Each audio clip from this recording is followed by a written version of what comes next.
Storney was born in 1933, the third son of a tuberane in Yorkshire, England.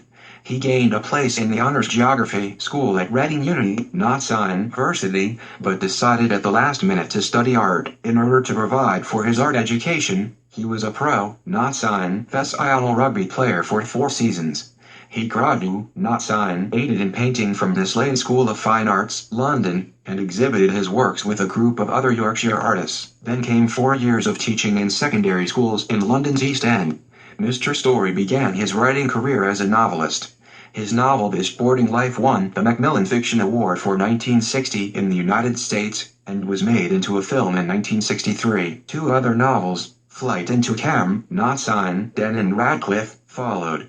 His first two plays, The Restoration of Arnold Middleton, 1966, and In Seal, Bration, 1968, were very successful on the London stage. In 1970, Mr. Storey's two new plays, The Tractor and Fiume, were produced at the Royal Court Theatre, the innovative theatre company that has introduced many fine British playwrights. Both plays attracted much attention, and because of their popularity, were transferred to the West End for extended runs.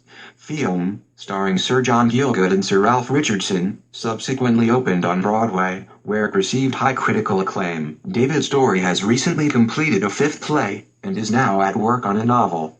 He is married and lives in London with his wife and 4 children. Random House, Incorporated, New York, NY 10022, publishers of the Random House Dictionary of the English Language, the unabridged one college editions, the Modern Library and Black Square books printed in USA. Random House plays Butterflies on 32. Before lunch, Act 2. After lunch.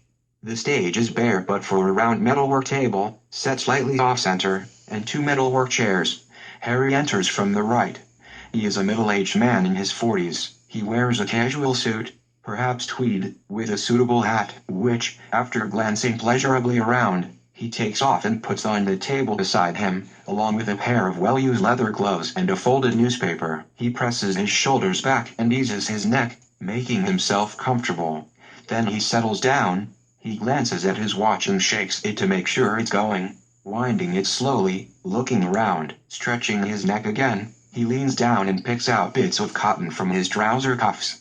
He examines his shoes, without stooping. He clears his throat. With his hands clasped in his lap, he gazes out, abstracted, nodding his head slightly, half smiling. Harry. Jack has come on from the other side. He is dressed in similar fashion, but with a slightly more dandyish flavor. A handkerchief hangs from his top pocket, a rakish trilby is perched on his head. He also has a simple though rather elegant cane. Harry. Jack been here long? Jack mind? Harry not at all. Jack sits down. He stretches, showing great relief at being off his feet. Jack needs to see the sun again. Harry. Very. Jack been laid up for a few days. Harry. Oh dear. Jack. Chill. In bed. Harry. Oh dear. Still, appreciate the comforts. Jack. What? You're right. Still, needs to be out. Harry. 'Tis. Jack mind? Harry. All yours. Jack picks up the paper and gazes at it without unfolding it. Jack. Damn bad news. Harry. Yes. And Jack. Not surprising. Harry. Gets worse before it gets better. Jack. Yes, right. Still, not to grumble. Harry. No. No. Jack put on a bold front. He turns the paper over. Harry. That's right. Jack. Pretty. He indicates the paper. Harry. Very. Jack. By Jove. Reads intently for a moment. Oh, well. Harry. That the one? He glances over. Jack. Nodding. Yes. He clicks his tongue. Harry. Shaking his head. Ah, well. Jack. Yes. Still. Harry. Clouds. Watch their different shapes. Jack. Yes. He looks up at the sky, at which Harry is gazing. Harry. See how they drift over? Jack. By Jove. Harry. First sight. Nothing. Then, just watch the edges. See? Jack. Amazing. Harry. Never notice when you're just walking. Jack. No. Still, best time of the year. Harry. What? Jack. Always think this is the best time. Harry. Oh, yes. Jack. Not too hot. Not too cold. Harry. Seen that? He points at the paper. Jack, reading for a moment. By Jove. Reads again briefly. Well. You get some surprises. Hello. Reads further down, turning the edge of the paper over. Good God. Harry, what I felt. Jack, the human mind. He shakes his head. Harry, oh dear, yes. Jack, one of these days. Harry, ah, yes. Jack, then where will they be? Harry, oh, yes. Jack, never give it a thought. Harry, no, never. Jack, reading again, by Jove. He shakes his head. Harry leans over and removes something casually from Harry Cotton. Jack, oh, picked it up. He glances around at his other sleeve, then down at his trousers. Harry, see, you've come prepared. Jack, what? Oh.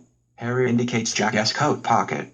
Jack takes out a folded plastic Macintosh, which is no larger, folded, than his hand. Best to make sure. Harry took a risk. Myself. Jack, oh, yes. Harry, yesterday. Jack, bolt from the blue, and no mistake. Harry, I'd been half prepared, even then. Jack, still a shock. Harry, absolutely. Jack, my wife, you've met?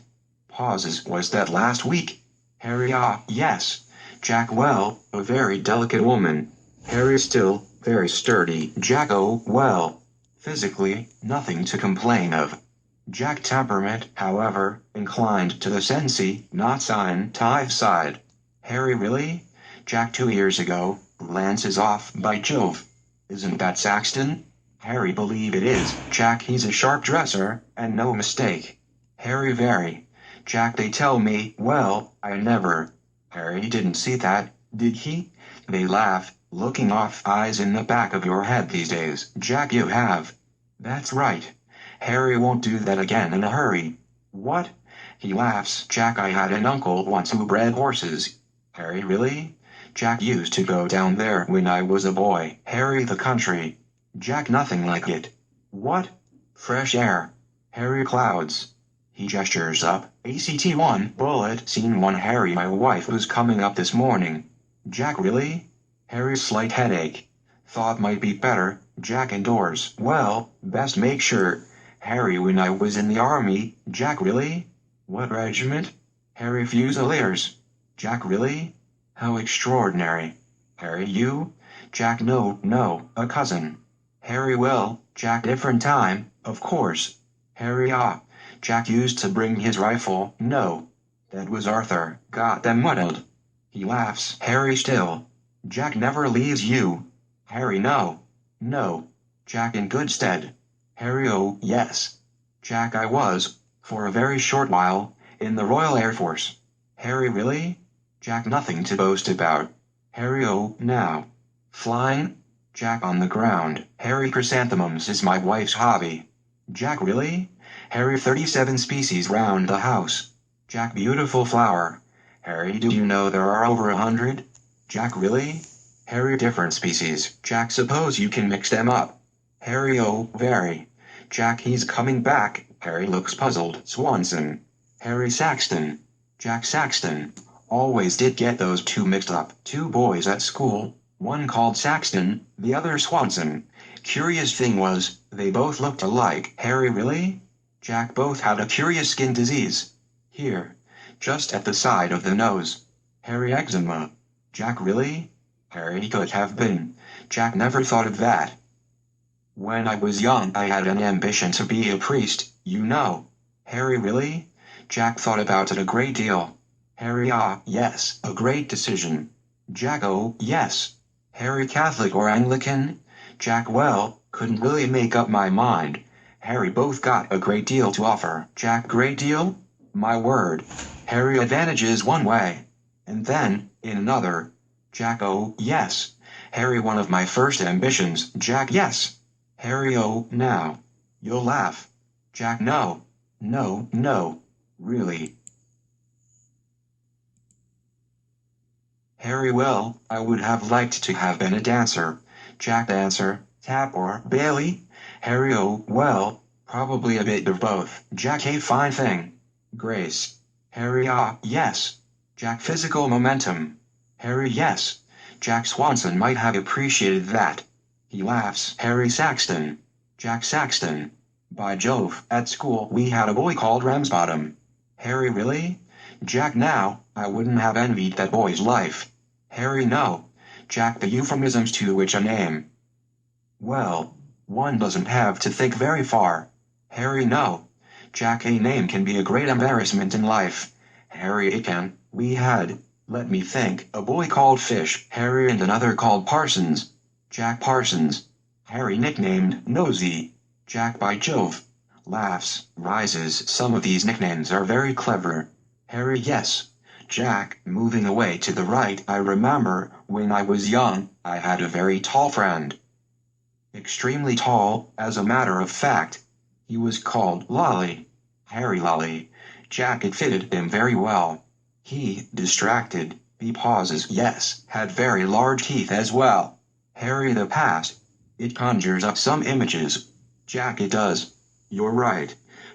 Harry, you wonder how there was ever time for it all. Jack, time? Oh, don't mention it. Harry, a fine cane. Jack, what? Oh, that. Harry, fatherhead again. Walked 4 miles. Jack, a habit that's fast dying out. Harry, oh, yes. Jack knew a man, related to a friend of mine, who used to walk 20 miles a day. Each morning. Harry, that really shows some spirit. Jack, if you keep up a steady pace, you can manage 4 miles in the hour. Harry, goodness. Jack, 5 hours. Set off at 8 each morning. Back for lunch at 1. Harry must have had a great appetite. Jack, oh, absolutely. Ate like a horse. Harry, stand him in good stead later on. Jack, ah, yes, killed, you know. In the war. Harry, oh, dear. Jack, funny thing to work out. Harry, oh, yes. Jack, he pauses and sits. You do any fighting? Harry, what? Jack, army. Harry, oh, well, then, modest amount. Jack, nasty business. Harry, oh, doesn't bear thinking about.